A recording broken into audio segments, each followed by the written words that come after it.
Oracle ended up selling that company, selling your company later on. Tell us a bit about that and maybe a message that you received from one of your co-founders. This is like, again, one of those funny things that happen in Silicon Valley, right? Founders, they build a company and then say, hey, looks like it's time to exit, collect some cash, take some money off the table, buy your spouse a Mini Cooper maybe, or something equivalent. So I think we had that moment, 4 years into the building of the business, and we are growing, but we're not growing as in doing 10x growth every year, because we are selling to large companies, Fortune 5,000, Fortune 500, and there are only 500 of those. And 2014, when we sold the company, we decided, yep, looks like a great exit. But what we did not realize, and now I can kind of read the tea leaves of 2014, the software market was emerging very rapidly. Newer businesses were being created, what is now famously a SaaS business model. A lot more consumer businesses were coming out, which are tech ready. They all needed a similar set of single sign-on problem that we were solving for the internet access.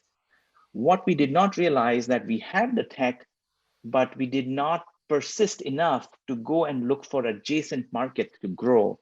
Where we targeted 500 companies with Bitzer in the initial days, we could have easily targeted probably another 50 to 100,000 companies.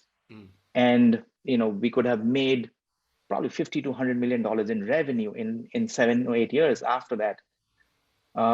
But as fate would have it, we sold it to Oracle. And as we look back, new businesses were getting born. A company that came out by the name Auth0 got acquired by Octa for $6.5 billion. Exact same tech what we had back in 2014, but they were very smart about targeting mid-sized businesses, fast-moving consumer and business startups, and that basically grew revenues for them very rapidly from 0 to 50 million in less than 7 years, and hence the very large exit. The day that exit happened, Ali, who is my co-founder, sends me a text message all full of F words and expletives that I cannot reveal, and says, hey, can we grab a drink in the evening?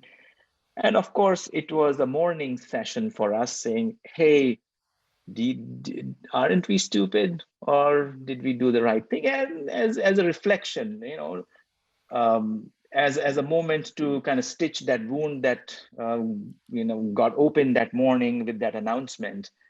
So I think the story there for me is software is growing very rapidly. SaaS and cloud are still very early days. So as an entrepreneur, as a tech founder, you cannot count your winnings early. You got to persist. You got to play for the long haul, because the outcomes are going to be 10 or 100 times more magnitude that we could see in the present.